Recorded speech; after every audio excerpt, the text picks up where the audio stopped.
सुग्रीव, अंगद, विभीषण आदि की सहायता से संपूर्ण कार्य नल नील आदि की सहायता से संपन्न किया, पर मुझे प्राप्त करने के लिए, मुझे रावण की बंधन से मुक्त करने के लिए आपने क्या किया था? तब भगवान राम ने कहा, सीते, ये सभी कार्य मेरे मित्रों की सहायता से संपन्न हुए हैं, लेकिन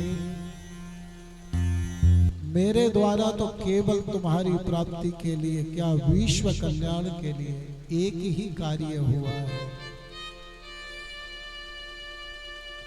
और वो हुआ है मैंने यहां शिव की स्थापना की।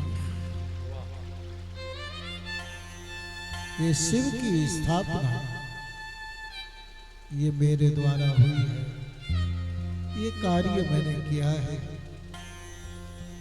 शिव की स्थापना का मतलब है लोक कल्याण के लिए जो पुरुषार्थ है, लोक कल्याण की जो कामना है, लोक कल्याण का जो संकल्प है, यही शिव की स्थापना है। मेरे भाई बहन, ये जो गंगा है, सकल लोक जग पावनी गंगा, इसे अभी ये सब हमारे अनुभव में नहीं आया, क्योंकि सकल लोक हितकारी है। ये हमारे अंतिम समय में हमारी समझ में आया कि कैसे ये हितकारी है, कैसे कल्याण करने वाली है। इसलिए मैंने लोक मंगल के लिए यहां शिव की स्थापना की है। तो वाल्मीकि से लेकर के गोस्वामी तुलसीदास जी तक और भी बड़े बड़े महापुरुष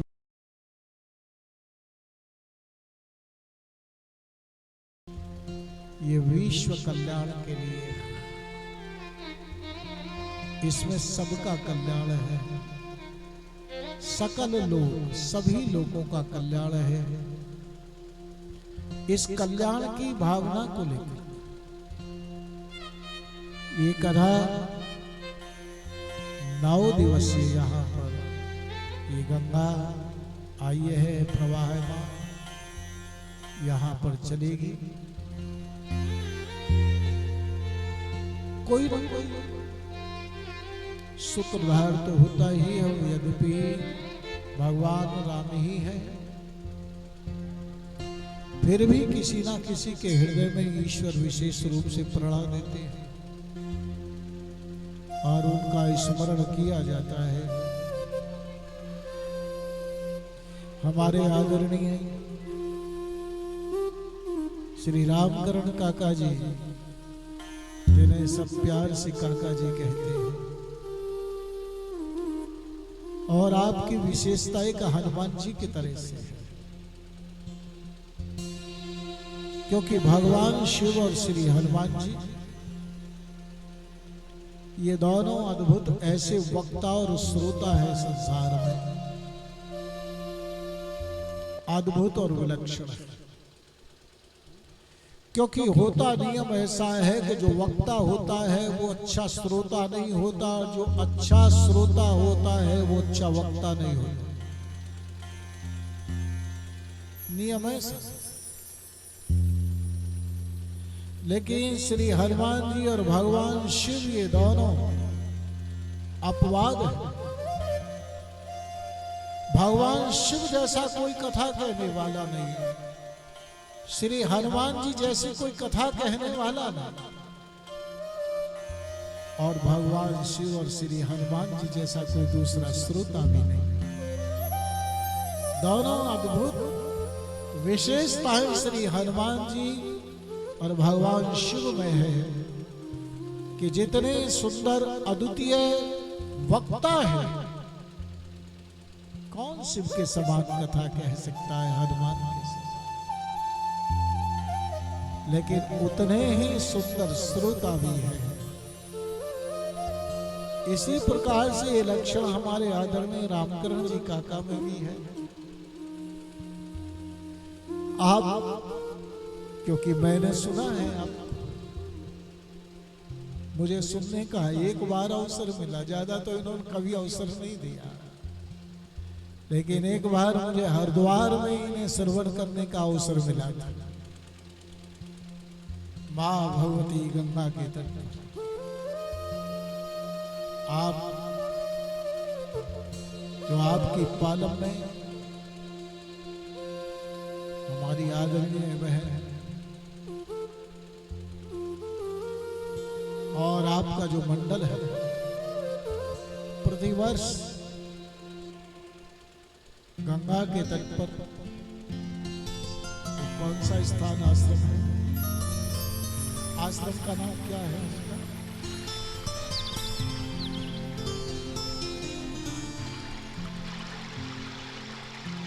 हाँ, भगवत धाम। भगवत धाम में सुना था ना,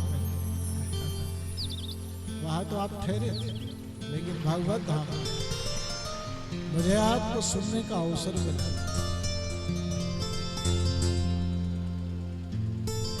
और प्रतिवर्ष मां भगवती गंगा की आपके ऊपर इतनी बड़ी कृपा है कि बहुत सारे भक्तों के साथ आप वहां पहुंचते हैं। और मुझे वहां एक जानकारी और, भागवत धाम के जो संस्थापक स्वामी जी हैं, बड़े विद्वान महापुरुष, क्योंकि मैंने उन्हें गुरुग्राम में सुना, बहुत अच्छे महापुरुष हैं। लेकिन रामकरण जी की कथा को वो प्रकट में सामने बैठ करके नहीं, जरा जो है कहा छुप करके और अपने रूम से बाहर निकल कर एक स्थान में कुर्सी पर बैठ करके आपकी कथा को वो सुनते स्वामी जी। और न मानो कितनी अप्रकट चेतनाएं इस प्रकार से गंगा के तट की ये महापुरुष सुनते होंगे, जो है प्रकट रूप में है। मैंने आपको वहां सुना, गांव में शायद आपको अवसर मिला हो सुनने का, न मिला हो आपको, लेकिन मैंने वहां सुना है आपको। आप बहुत सुंदर कथाकार हैं, वक्ता भी हैं, और उतने ही सुंदर श्रद्धा से सुनने वाले आप जो है का श्रोता भी हैं। और आपकी ही ये प्रेरणा रही, इस गांव में मुझे पहली बार 2024 में भागवत कथा श्रवण कराने का अवसर मिला। वो भी आपने, आपकी प्रेरणा थी। दूसरी बार बाबा की प्रेरणा, बाबा का आशीर्वाद, आपका सबका सत्प्रयास और आप सबके सत्प्रयास से ही यहाँ फिर 9 दिवसीय कथा का अवसर मिला। फिर तीसरी बार पुनः आपके सामने है। तो किसी न किसी को भगवान निमित्त तो बनाते हैं, वैसे आप सभी हैं साथ। आप सबका प्रयास, आप सबका पुरुषार्थ, आप सबकी भावना, आप सबकी श्रद्धा है, पर किसी को एक निमित्त तो बनाया जाता है। तो ऐसे आदरणीय रामकरण जी और भी सब, मैं किसका नाम स्मरण करूं, सभी हमारे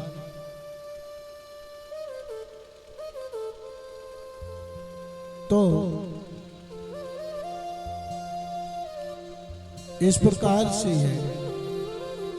लोक मंगल की स्थापना के लिए केवल गांव के कल्याण के लिए नहीं, लोक मंगल की कल्याण की कामना से एक शिव संकल्प से हम और आप सब यहां बैठे हैं श्रोता वक्ता के रूप में, क्योंकि कथा के लिए 3 साधनों की आवश्यकता है। पहला है कि भगवान जो है का शिव संकल्प किसी के हृदय में उत्पन्न हो। दूसरा, संकल्प के अनुसार सत प्रयास हो। ये सफलता के 3 सूत्र हैं। किसी भी कार्य की सफलता के लिए 3 सूत्र हैं। पहला है शिव संकल्प हो। दूसरा, संकल्प के अनुसार सत प्रयास हो। और तीसरा, भगवत कृपा।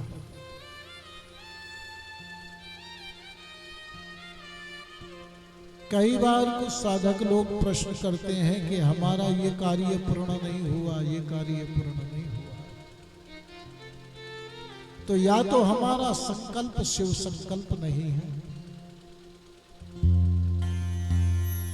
अथवा तो संकल्प हमने कर लिया लेकिन संकल्प के अनुरूप पुरुषार्थ नहीं है, पुरुषार्थ की कमी है, तब कार्य पूर्ण नहीं हो पाए।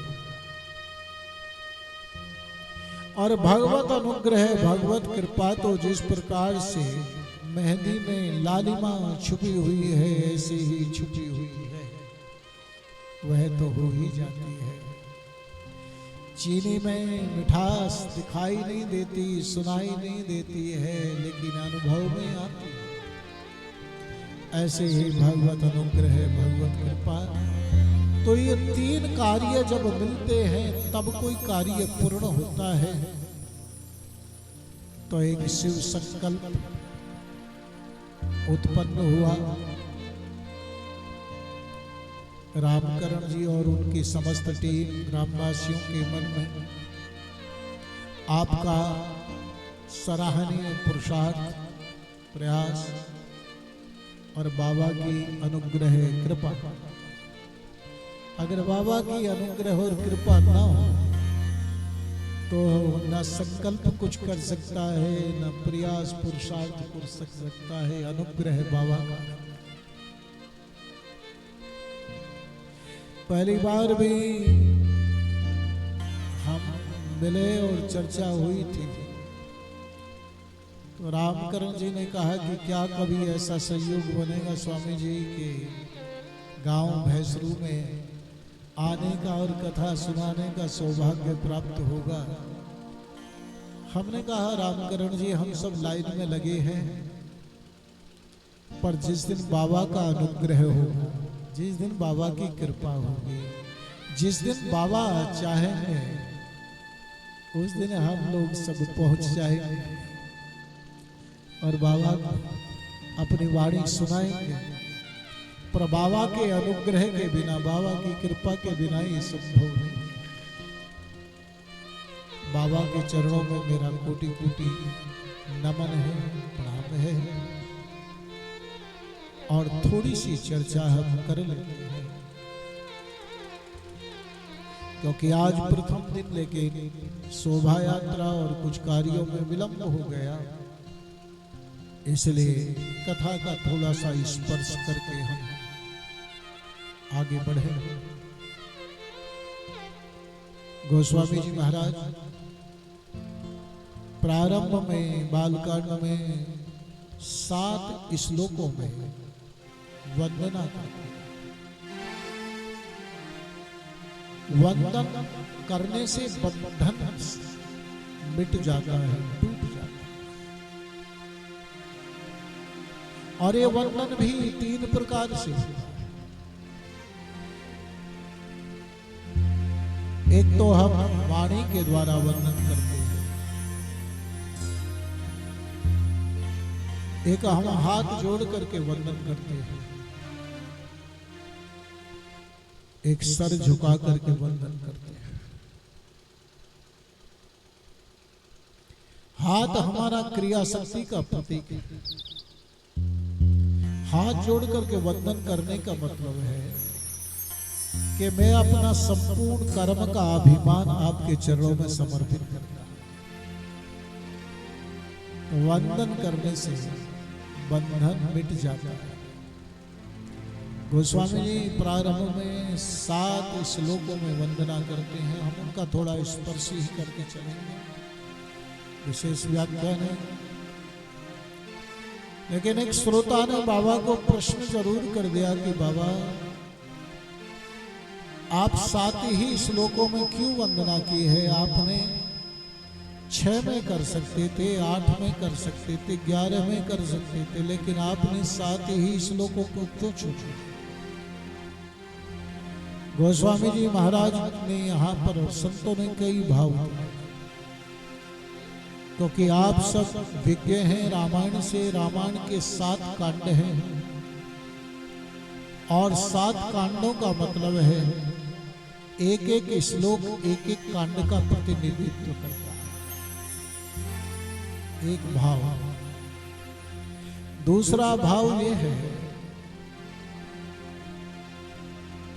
कि सप्ताह के 7 दिन होते हैं, इसमें कोई विधि निषेध नहीं है। रामायण का पाठ, रामायण की कथा आप किसी भी दिन शुभारंभ कर सकते हैं। 7 दिन में कोई विधि निषेध नहीं। इसके विधि निषेध में कलमल हर, क्योंकि राम में वो सामर्थ्य है कि वहां कोई विधि और निषेध है ही नहीं।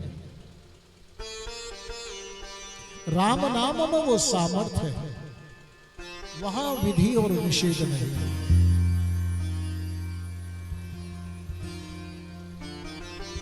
इसलिए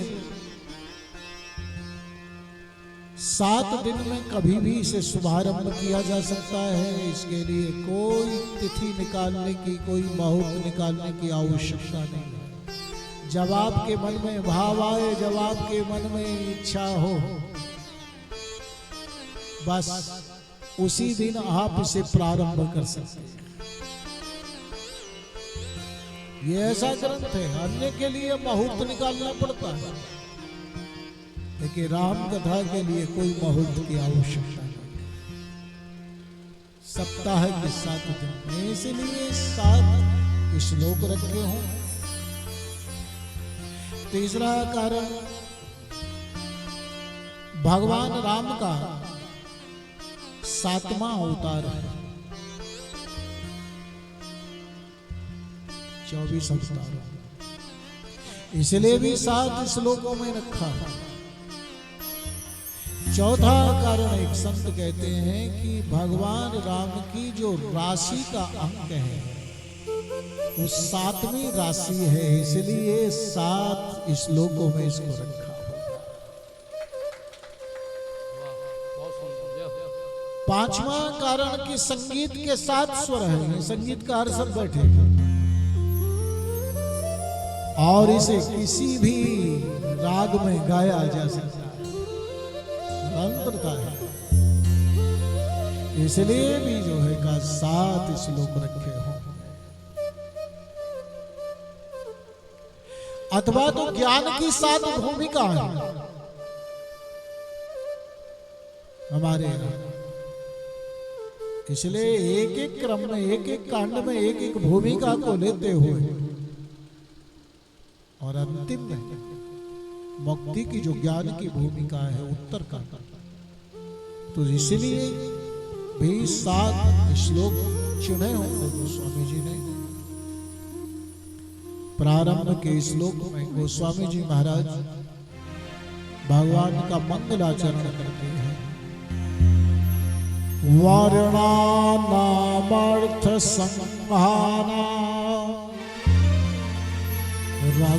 रसानाम छन्दसामपि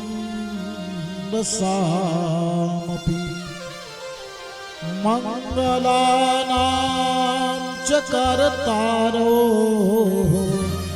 वन्दे वाणी विनायकौ।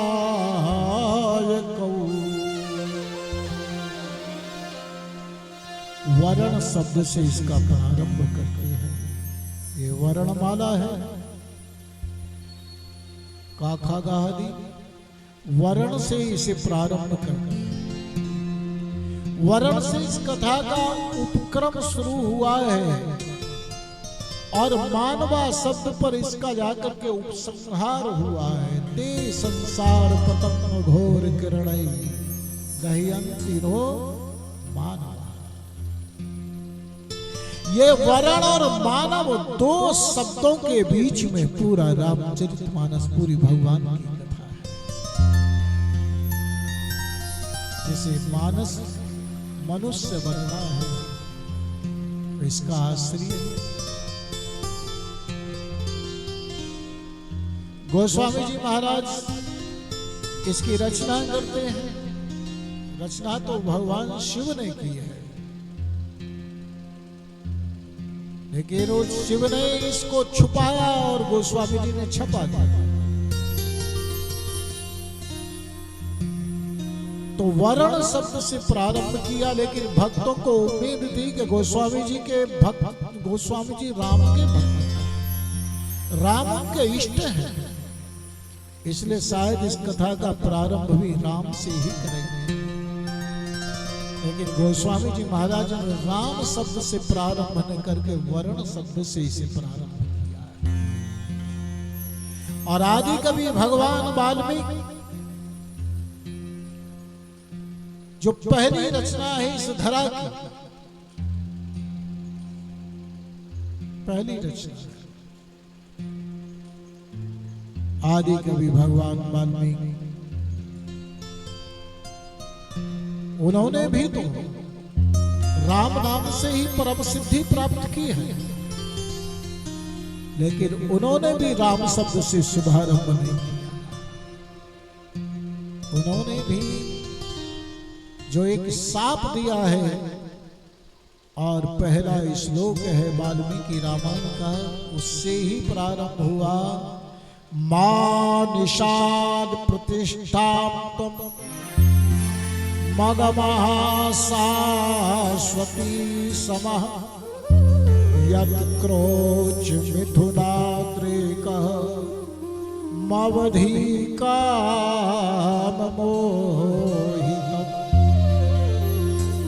वहां मां शब्द से प्रारंभ हुआ, यहाँ वर्ण शब्द से प्रारंभ हुआ, लेकिन दोनों के इष्ट राम होते हुए भी राम शब्द से दोनों ने प्रारंभ नहीं किया। तो गोस्वामी जी को यहाँ छूट थी श्रोता को, इसलिए एक श्रोता ने पूछ लिया कि बाबा आपने राम आपके इष्ट हैं, आपने राम से क्यों प्रारंभ नहीं किया, आपने वर्ण शब्द से क्यों प्रारंभ किया। गोस्वामी जी श्रोता को समझाते हुए कहते हैं, मेरे भाई उपनिषद में ईश्वर के लिए आया है कि वह वर्ण का विषय नहीं है। उपनिषद कहती है यतो वाचो निवर्तन्ते अप्राप्त मनसा सह, वह ईश्वर वाणी का विषय नहीं है, बुद्धि का विषय नहीं है, इंद्रियों का विषय नहीं है, मन का विषय नहीं है, इन सब से परे। इंद्रियाणि पराण्याहुर इंद्रियभ्य परम मनः मनसस्तु परा बुद्धिर्यो बुद्धि प्रतस्तु सहा। तो उपनिषद ने जिसके लिए डिमडिमी की है कि वह वर्ण का विषय नहीं है, लेकिन मुझे उसका वर्णन करना है और उसका वर्णन भी करना है, दोनों काम करने हैं। उसका वर्ण भी करूंगा और उसका वर्णन भी करूंगा। जो छंद अक्षर आदि जिससे सब निकलते हैं, रसानाम छंदसामपि ऐसे में मंगल करने वाले बुद्धि के देवता भगवान श्री गणेश और मां सरस्वती जो वाणी की अधिष्ठात्री है, दोनों को वंदन करता हूं। फिर एक श्रोता ने प्रश्न कर दिया, बाबा आप कंजूसी कर गए थोड़ा, आप अलग अलग श्लोकों में दोनों की वंदना कर सकते थे, गणेश जी की वंदना और सरस्वती की वंदना, लेकिन बाबा आपने केवल वंदे वाणी विनायक कह करके और केवल एक श्लोक के अर्धांगिनी में ही आपने दोनों की वंदना कर दी। गोस्वामी जी ने कहा कि भाई मुझे लगा कि अगर मैं पहले गणेश की वंदना करूं तो सरस्वती माता रुष्ट न हो जाए, और सरस्वती की वंदना करूं तो गणेश जी नाराज न हो जाए, और मुझे दोनों की आवश्यकता है, मुझे ज्ञान की भी आवश्यकता है और वाणी की भी आवश्यकता है, दोनों की आवश्यकता है, इसलिए मैंने दोनों को एक साथ वंदन कर लिया है।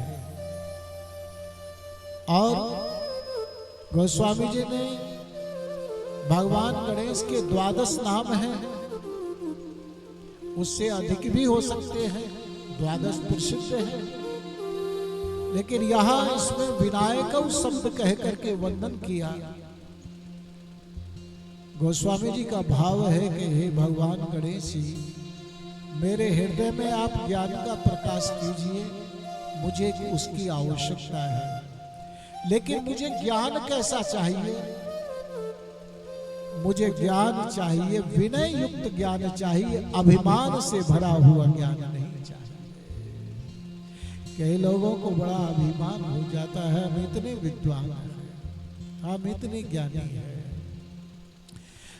लेकिन गोस्वामी जी कहते हैं कि मुझे ज्ञान तो चाहिए, लेकिन अभिमान रहित होकर विनय युक्त ज्ञान चाहिए। और मां आप मुझे वाणी प्रदान करें। इस प्रकार से दोनों को वंदन किया है प्रथम श्लोक में, क्योंकि संसार में कई लोगों के पास ज्ञान होता है लेकिन वाणी नहीं होती, कुछ के पास वाणी होती है पर ज्ञान नहीं होता। ठाकुर रामकृष्ण परमहंस के पास अद्भुत विलक्षण ज्ञान था लेकिन वाणी नहीं थी, लेकिन स्वामी विवेकानंद जी की महाराज की वाणी और ठाकुर रामकृष्ण परमहंस के ज्ञान ने दोनों ने मिलकर के विश्व में क्रांति की।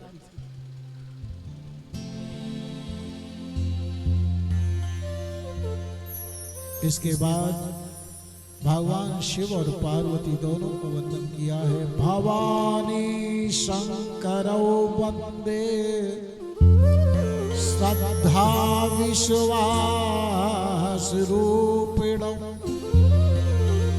यमास्त्रुतो हि वक्रोपिः याभ्यां विना न पश्यन्ति सिद्धः स्वान्तस्तमीश्वरम्।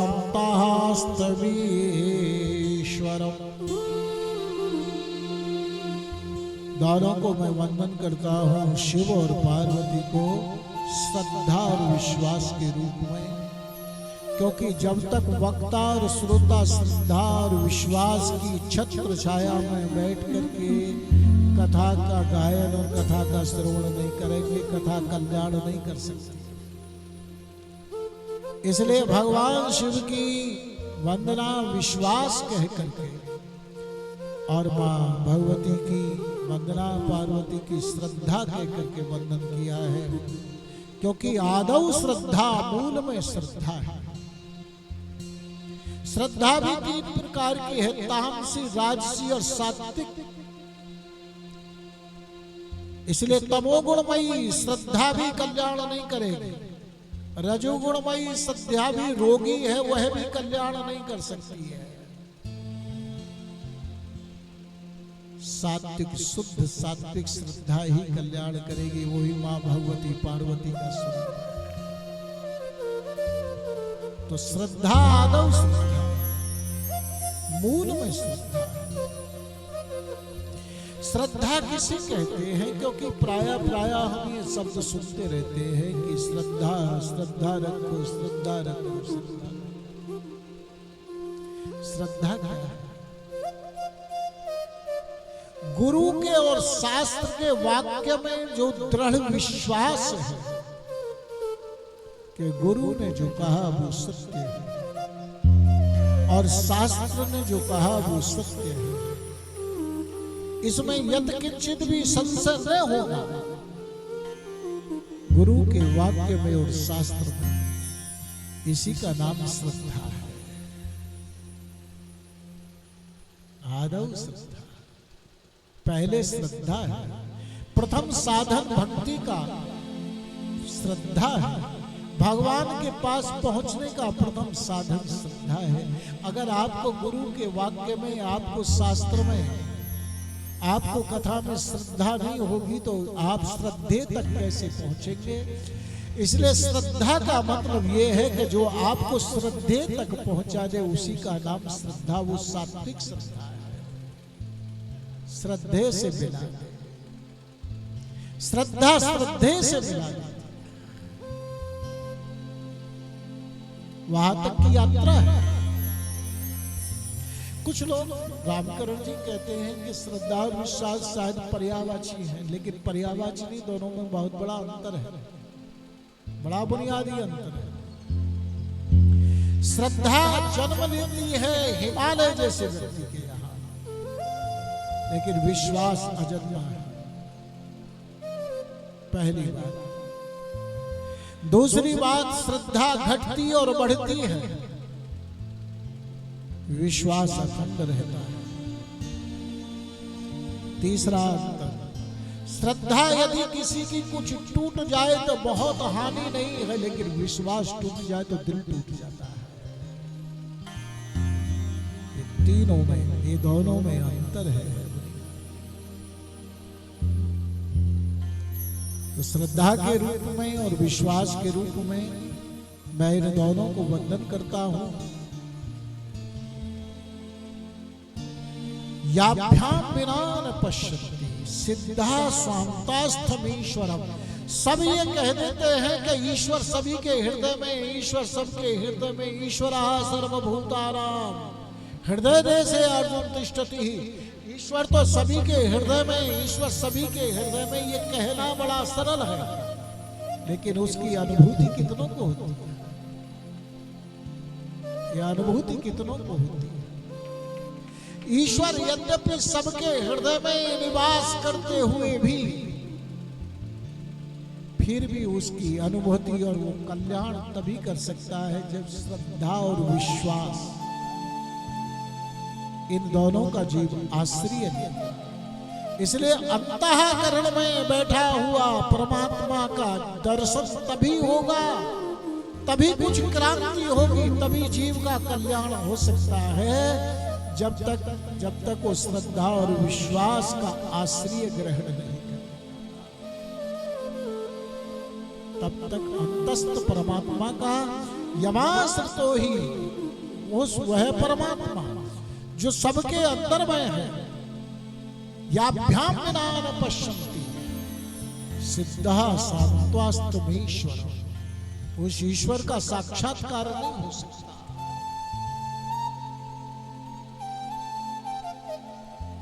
वंदे बोधमयं नित्यं गुरुं शंकर रूपिणं यमाश्रितो हि वक्रोऽपि चंद्रः सर्वत्र बध्यते। चंद्रः सर्वत्र बध्यते। मैं गुरु रूप में भगवान शिव की को वंदन करता हूं, क्योंकि शिव केवल एक लोकी के नहीं है, सबके गुरु हैं, त्रिभुवन के गुरु हैं शिव, त्रिभुवन के गुरु।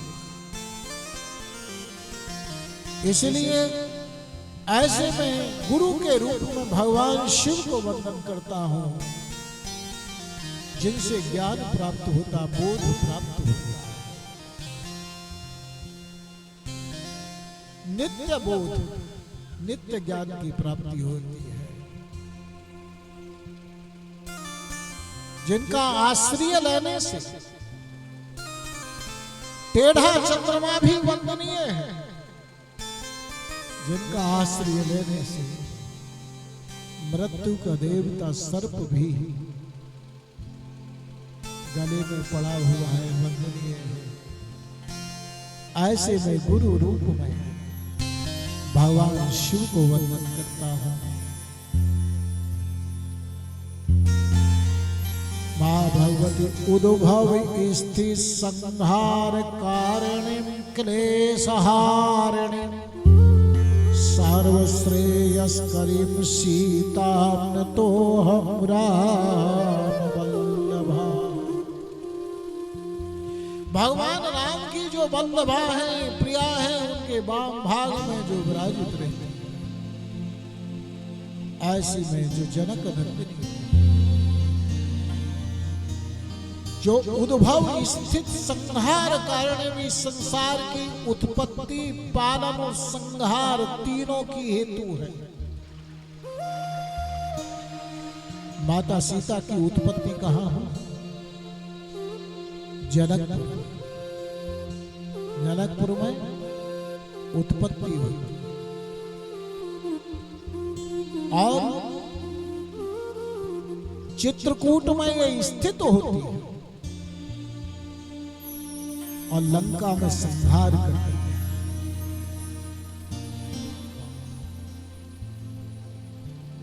उद्भव स्थित संहार कारण क्लेश हारिणी,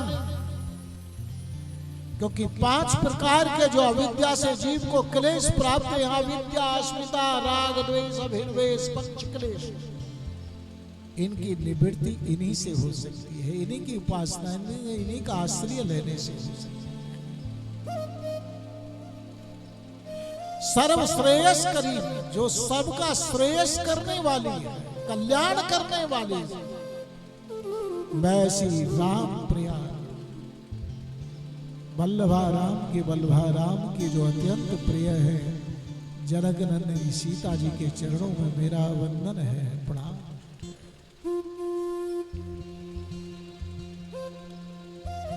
यद मायावश विश्ववर्त विमखिलम ब्रह्मादि देवासुरा यस्सत्त्वादम शैव भाति सकलम रज्जो यथा हेर्भ्रमा।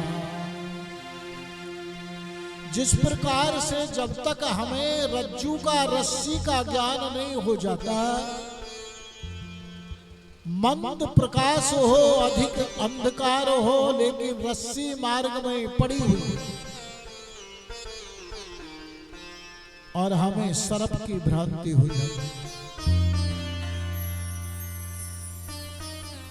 लेकिन जब किसी प्रकाश के माध्यम से और हमें ये बोध हो जाता है कि ये रस्सी है, ये सर्प नहीं है, तो सर्प का भय और सर्प की भ्रांति समाप्त हो जाती है।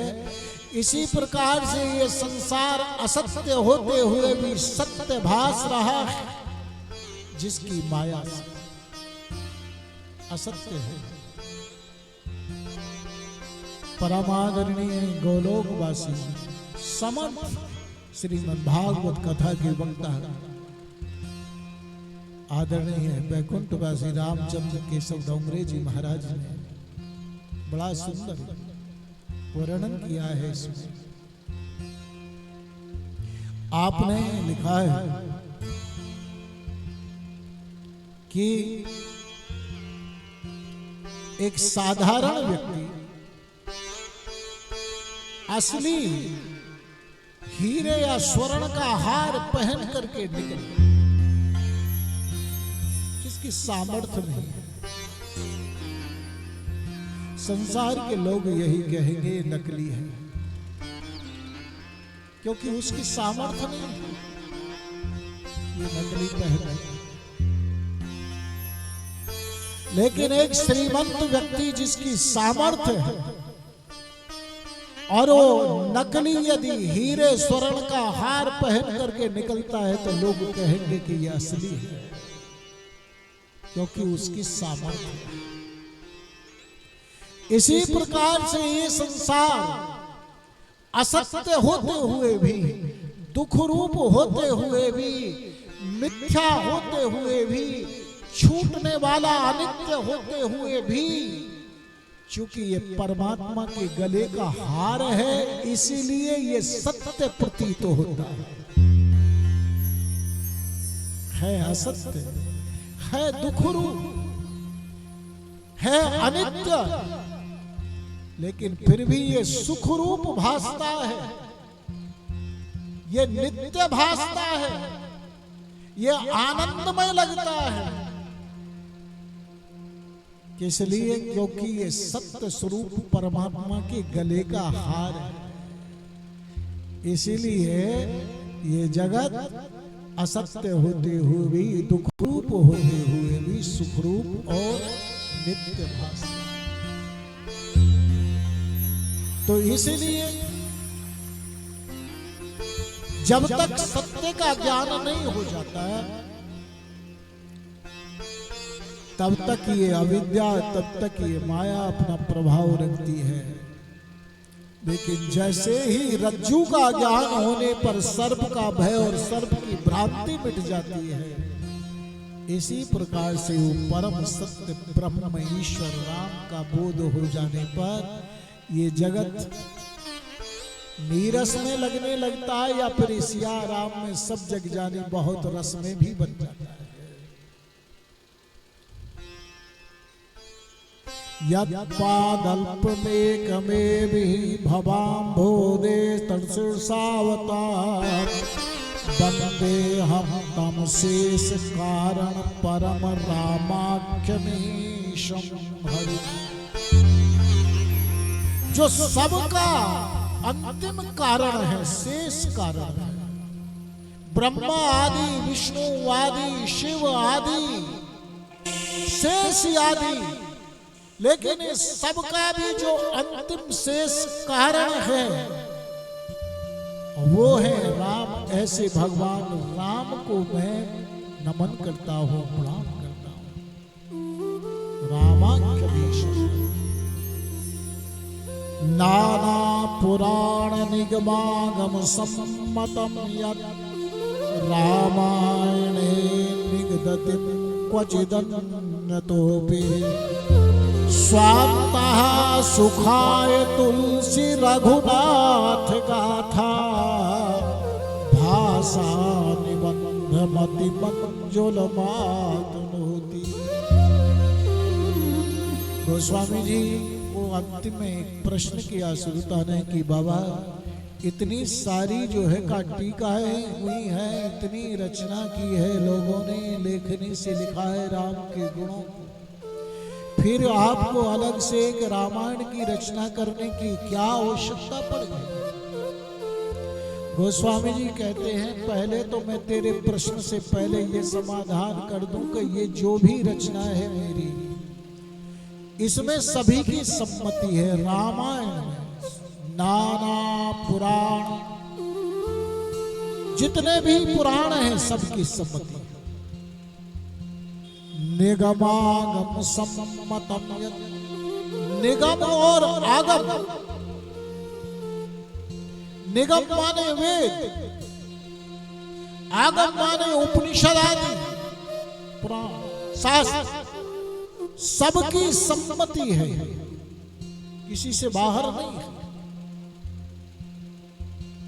लेकिन कुछ तो बाबा फिर आपका इसमें क्या है?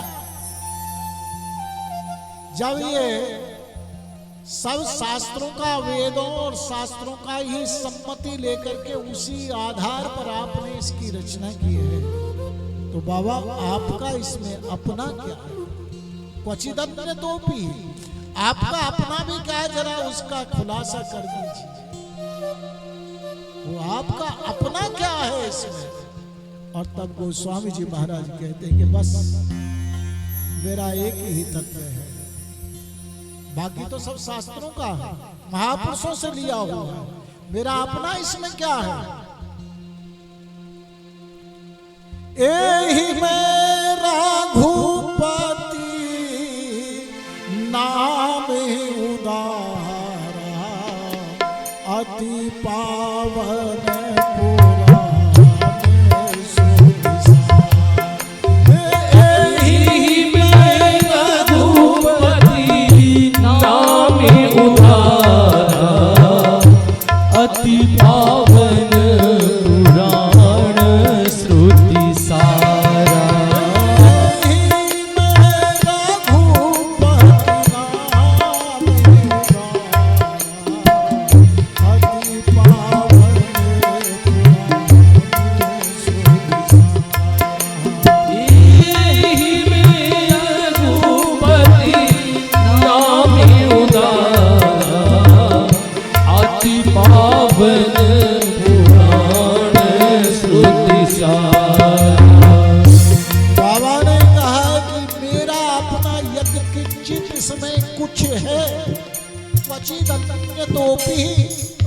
मेरा कुछ है इसमें, तो मेरा इतना ही है कि भगवान का राम का नाम जो इसमें है वो केवल मेरा अपना अनुभव है, वो मेरा अपना है। बाकी तो सब वेदों का है, पुराणों का है, आचार्यों का है। मेरा अपना कुछ नहीं है, मेरा अपना है तो केवल इतना ही, क्वचिदन्य तो भी इतना ही है। एहि में रघुपति नाम उदारा, अति पावन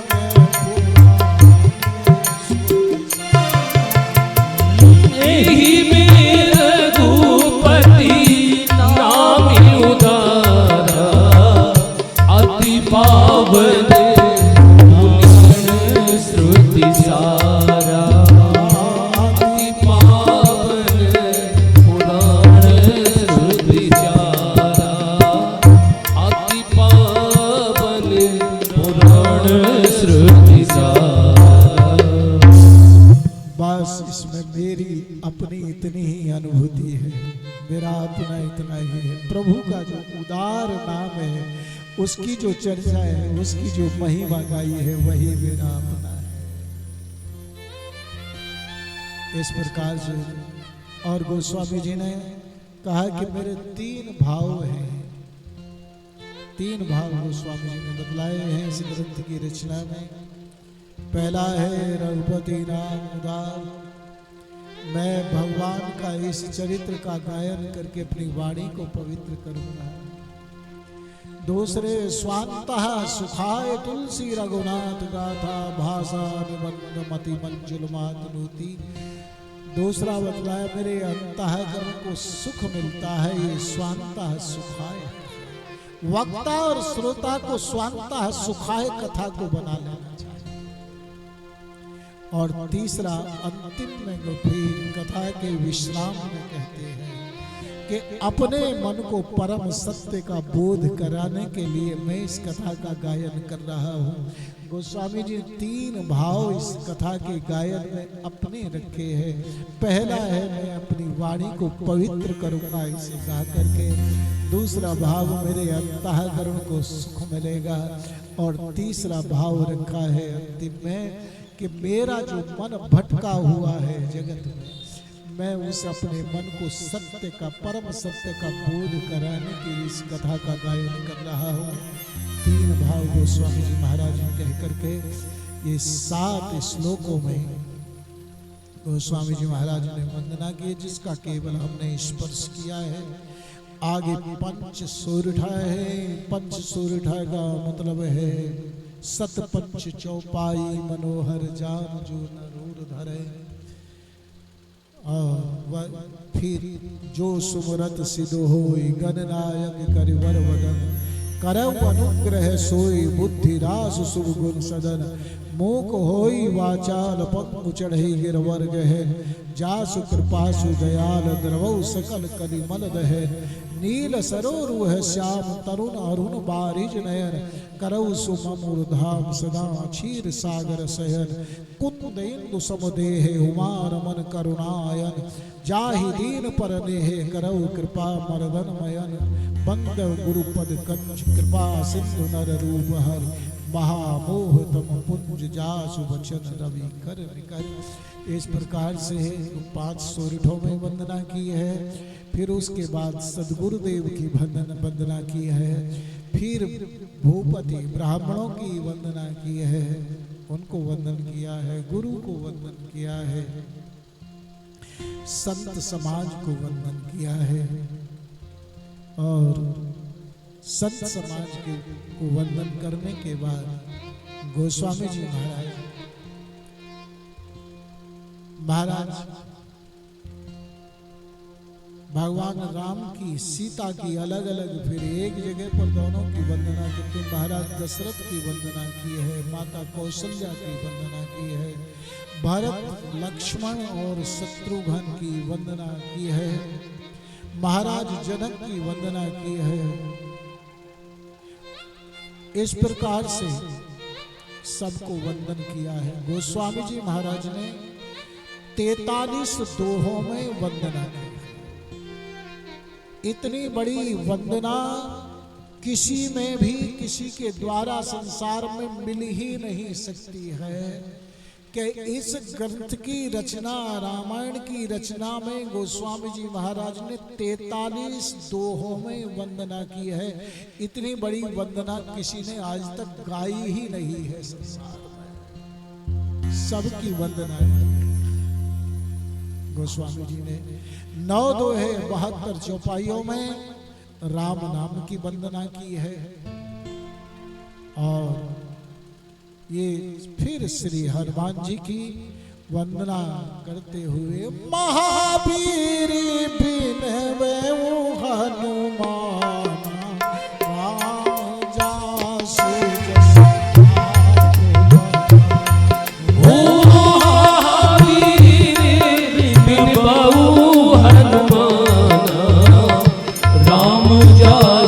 जस आप बता।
कृपा करहु गुरुदेव की नाई। कृपा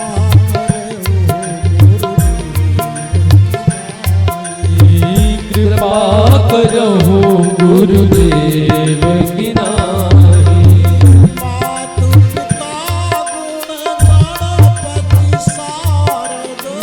मातु पिता गुण गणपति सारद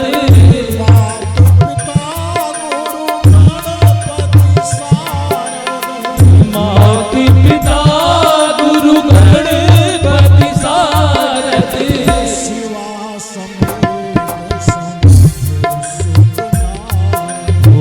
शिवा समेत शंभु सुत नारद।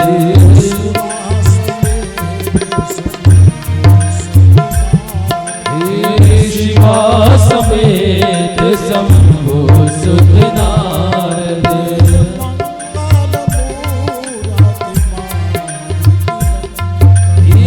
मंगल मूर्ति मारुति नंदन।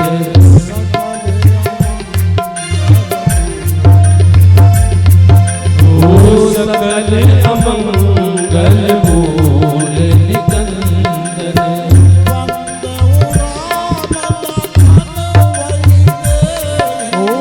बंदहु राम लखन गए देहि।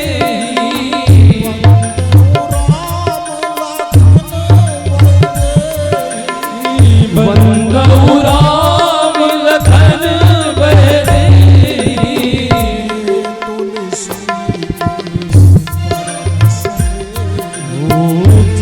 तुलसी के परम स्नेही।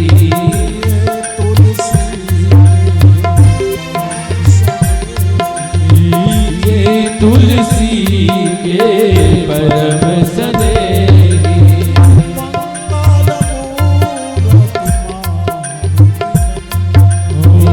मंगल मूर्ति मारुति नंदन।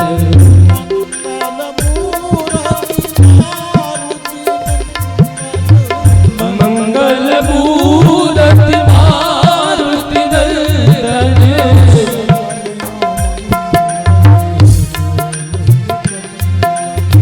सकल अमंगल मूल निकंदन।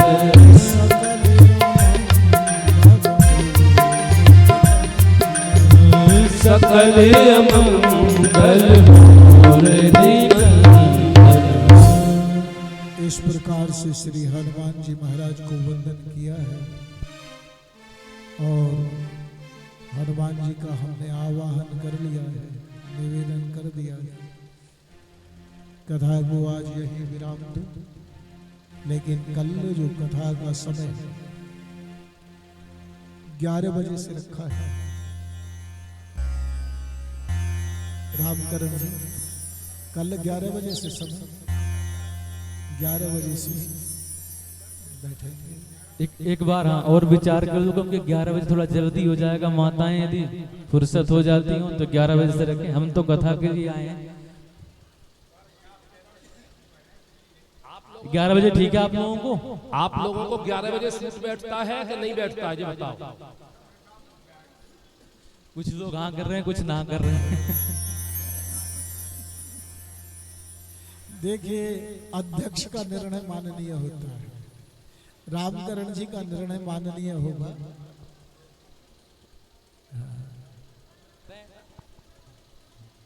हमारे साउंड वाले चाचा कह रहे हैं कि 12 बजे से 4 बजे रखो या 3 बजे रखो। चलो 12 तो स्वाभाविक। तो कथा को यहाँ विराम दूं, लेकिन आरती और उससे पूर्व 2, 3, 4 बार भगवत नाम आश्रय भाव और श्रद्धा से लेकर के उठेंगे। श्री राम जय जय राम, श्री राम जय जय राम, श्री राम जय राम जय जय राम, श्री राम जय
जय।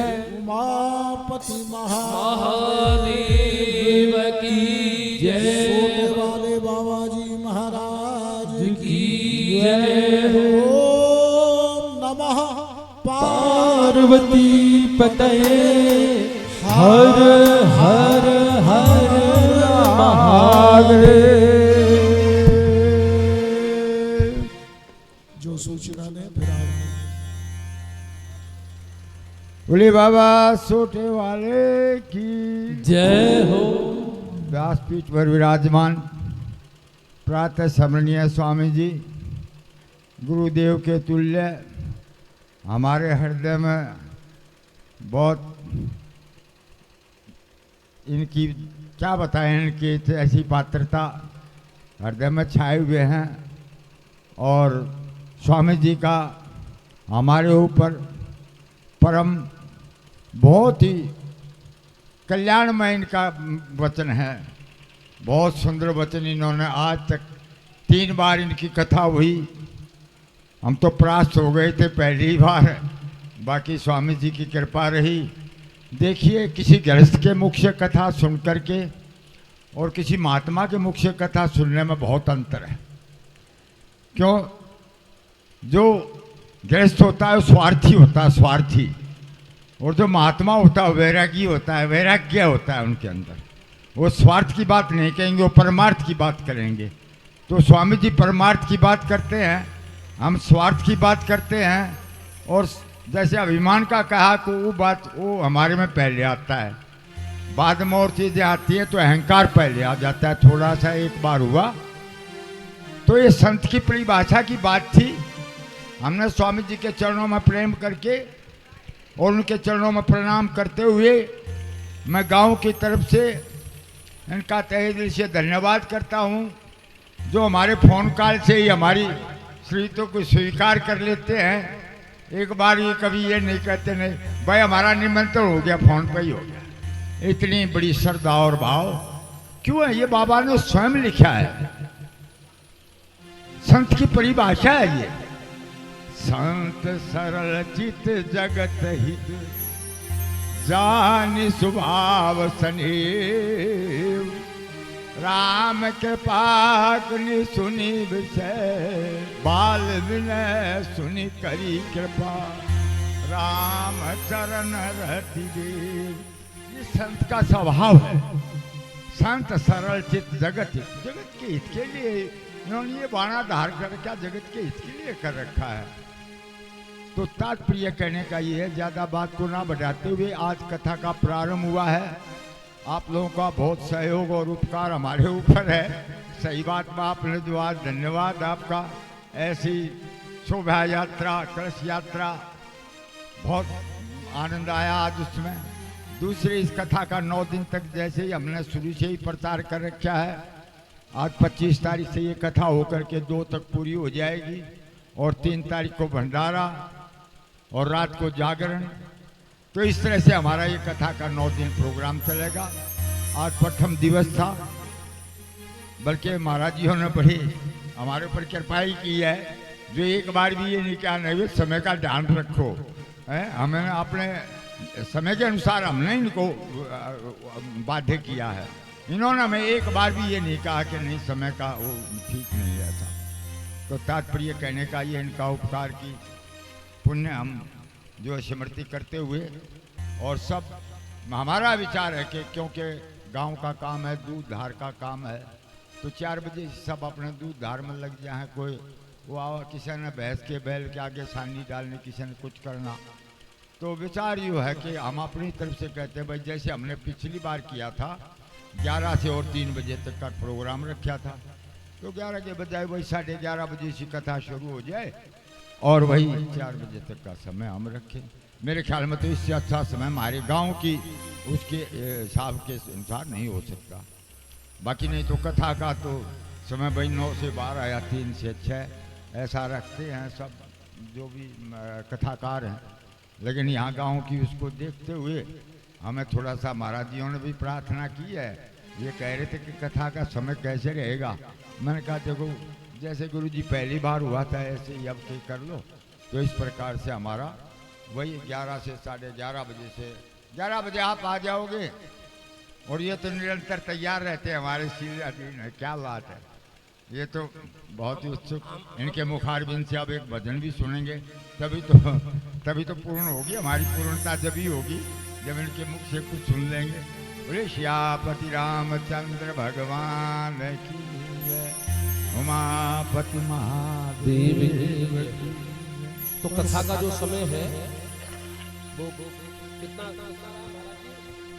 11:30 से 11:30 से कथा का समय रहेगा, ठीक है ना?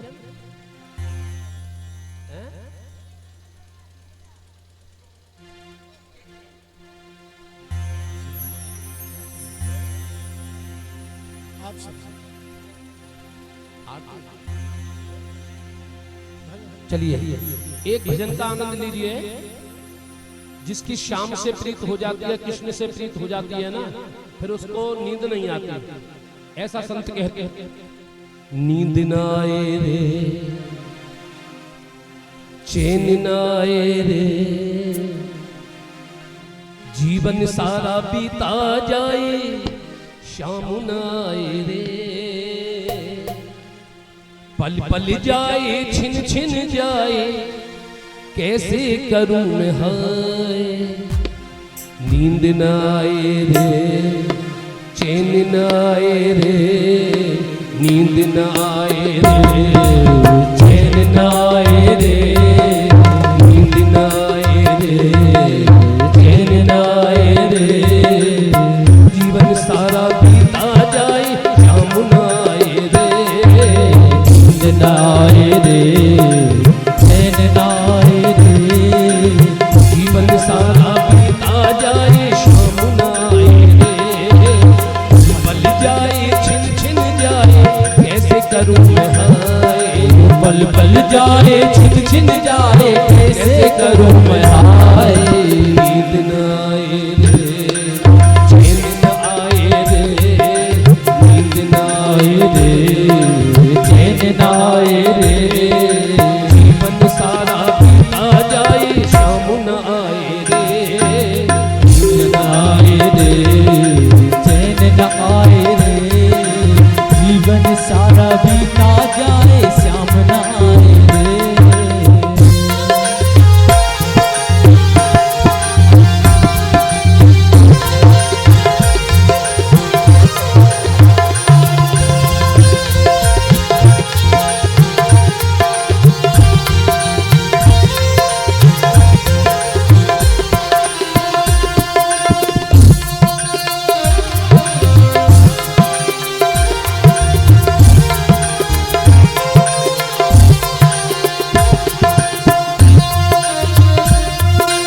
तेरे बिना ये बीते सदियां, आजा प्राण प्यारे, तेरे बिना नहीं बीते सदियां, आजा प्राण प्यारे, तड़पते ही दिन रैन गुजारे, नैनन बहे पनारे, श्याम नैनन बहे पनारे, नैनन बहे पनारे। ये नहीं दिन रैन तेरे बिन, ये नहीं दिन रैन तेरे बिन, सारी रात जगाए। ये नहीं दिन रैन तेरे बिन, सारी रात जगाए। नींद ना आए रे, चैन ना आए रे, नींद ना आए रे, चैन ना आए रे, जीवन सारा बीता जाए, शाम ना आए रे, नींद ना आए रे, चैन ना आए रे, जीवन सारा बीता जाए, श्याम न आए रे, नींद न आए रे, चैन न आए रे, जीवन सारा बीता जाए, शाम न आए रे, नींद न आए रे, चैन न आए रे, जीवन सारा बीता जाए, श्याम न आए रे। और सभी भक्त दोनों हाथ उठा करके 2 मिनट के लिए कीर्तन करें। क्या करें? हमारो धन राधा श्री राधा श्री राधा, हमारो धन राधा श्री राधा श्री राधा, धन राधा राधा राधा राधा राधा, जीवन धन राधा राधा राधा राधा राधा, धन राधा राधा राधा राधा राधा, जीवन धन राधा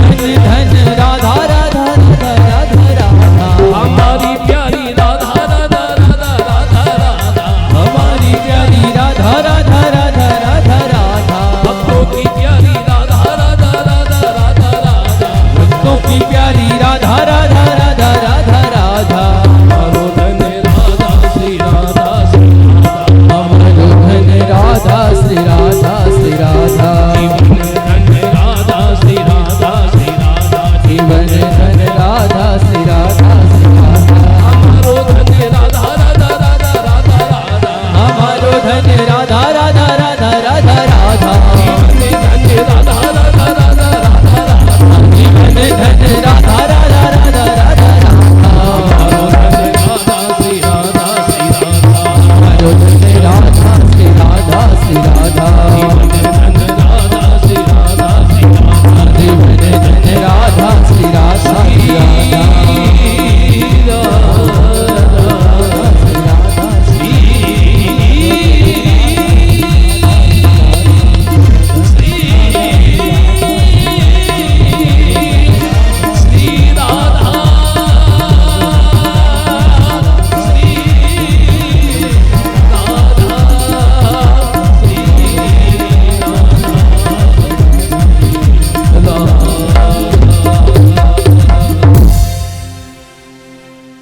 बोल भक्त वत्सल भगवान की जय जय श्री राधे। आइए सभी लोग श्रद्धा और भावपूर्वक आरती करते हैं। और आज की कथा पूज्य महाराज श्री ने यहाँ विश्राम दे दिया है। कल बड़ी ही दिव्य पावन कथाओं भगवान के लीलावतारों के चरित्र की कथा हम लोग श्रवण करेंगे। हरि ओम ज्वालामालिन्ये नमो नमः रत्नेश्वर्ये नमो नमः। हरि ओम चंद्रमा मनसो जातश्चक्षुः सूर्यो अजायत श्रोत्राद्वायस्य प्राणस्य मुखादग्निरजायत। आरती अति पावन पुराण की आरती अति पावन पुराण की आरती अति पावन पुराण की आरती अति पावन पुराण की कीरत कलित ललित सियपी की कीरत कलित ललित सियपी की गावत ब्रह्मादिक मुनि नारद गावत ब्रह्मादिक मुनि नारद वाल्मीकि विज्ञान विशारद वाल्मीकि विज्ञान विशारद सुख सनकादि शिष्य अनुसारद सुख सनकादि शेष अनुसारद बरनि भवन सुख कीरत नीति आयति श्री रामायण जी की गावत वेद पुराण अष्टदश गावत वेद पुराण अष्टदश क्षयो शास्त्र सभी ग्रंथन को रस जयो शास्त्र सब ग्रंथन को रस मुनि जन धन संतन को सरि बस मुनि जन धन संतन को सर्वस सारे अंश सम्मत सबही आरती श्री रामायण जी की गावत संतति शंभु भवानी गावत संतत शंभु भवानी अरुघट संभव मुनि विज्ञानी अरुघट संभव मुनि विज्ञानी व्यास आदि कवि बरज बखानी व्यास आदि कवि गरज बखानी आग भुसुंड करुण देही की आरती श्री रामायण जी की कलिमल हरनि विषय रस भीगी कलिमल हरण विषय रस पीगी सुभग सिंगार मोती जुबती सुभग श्रृंगार मोती जुबती दल निरूगी भाव पूरी अमी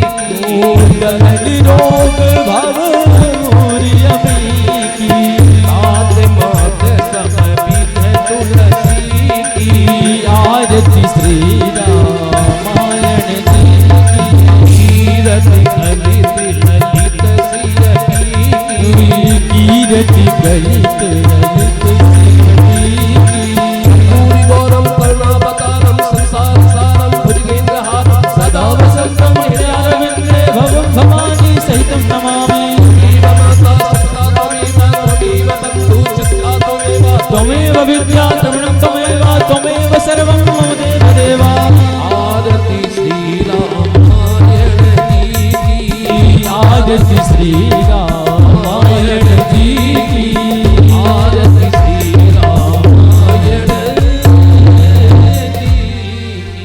हरि ओम। देवो शांतिरंतरिक्षं शांति पृथ्वी शांतिरापः शांतिरोषधयः शांति वनस्पतयः शांतिरुचेवाः शांतिर्ब्रह्म शांति सर्वं शांति शांतिरेव शांति सामा शांतिरेति धारार्थक्यं समर्पयामि। हस्त्यक्षतुष्पाणिं गृहीत्वा अथ मन्त्रपुष्पाञ्जलिः। हरि ओम। जगनेन जज्ञामाय जगत देवास्तानि धर्माणि प्रथमान्यासन्ना ते हनाकं महिमाना सचन्द्र